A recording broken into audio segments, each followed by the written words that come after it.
Infosys results అనేది ఇప్పుడే రావడం జరిగింది. సో ఇన్ఫోసిస్ రిజల్ట్స్ ఎలా ఉన్నాయో ఈ వీడియోలో కంప్లీట్గా తెలుసుకునే ప్రయత్నం చేద్దాం. Quarter on quarter, year on ఇయర్లో ఎంత జంప్ ఉంది, సో ప్రొవిజన్ ఏ విధంగా ఇచ్చారు, సో గైడెన్స్ ఏ విధంగా ఇచ్చారు, ప్యాట్ ఎలా ఉంది, ఈ వీడియో కంప్లీట్గా తెలుసుకునే ప్రయత్నం చేద్దాం.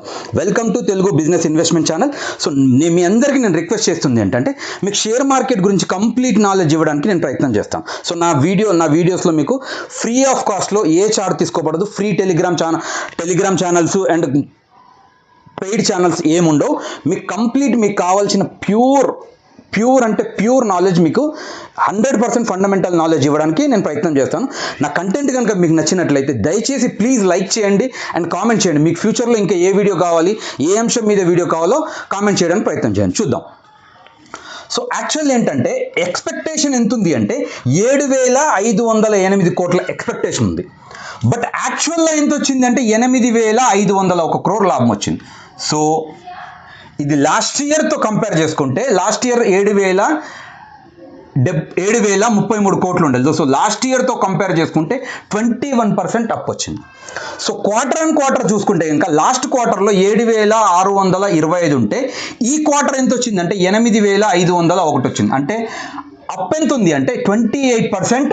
Quarter on quarter, year on year ఏమో 21% ఉంది, క్వార్టర్ ఆన్ క్వార్టర్ ఏమో 28%. అంటే ఓవరాల్గా చూసుకుంటే ప్రాఫిట్ పరంగా చూసుకుంటే చాలా మంచి ప్రాఫిట్ వచ్చింది. సో రెవెన్యూ దగ్గరకు వచ్చేసినట్లయితే లాస్ట్ క్వార్టర్లో వచ్చేసి 45,479 కోట్లు ఉంటే ఇప్పుడు వచ్చేసి 46,567 కోట్లు వచ్చింది. అంటే ఇక్కడ కూడా ఏంటంటే జంప్ మీకు 14% కనపడింది.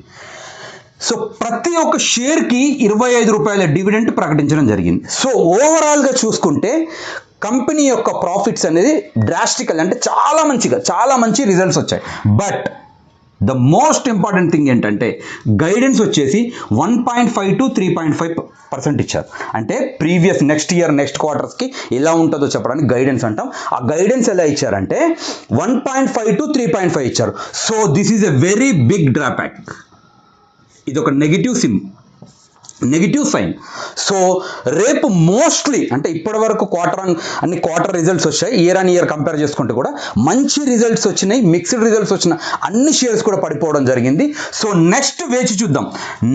రేపు ఇన్ఫోసిస్ యొక్క షేర్ ప్రైస్ ఏ విధంగా ఉంటుందో రేపు చూసే అవకాశం ఉంది. సో 99% ఎక్స్పెక్టేషన్ మించి రిజల్ట్స్ వచ్చాయి. బట్ ద మెయిన్ ప్రాబ్లం ఎక్కడ వచ్చిందంటే గైడెన్స్ దగ్గరకు వచ్చే వరకు 1.5 to 3.5 ఇవ్వడం జరిగింది. సో దీని వలన రేపు షేర్ మీద ఇంపాక్ట్ అయ్యే అవకాశాలు చాలా ఉన్నాయి. సో దయచేసి చెప్తున్నాను, నా వీడియో కనుక మీకు నచ్చినట్లయితే దయచేసి ప్లీజ్ లైక్ చేయండి, షేర్ చేయండి. Thank you very much.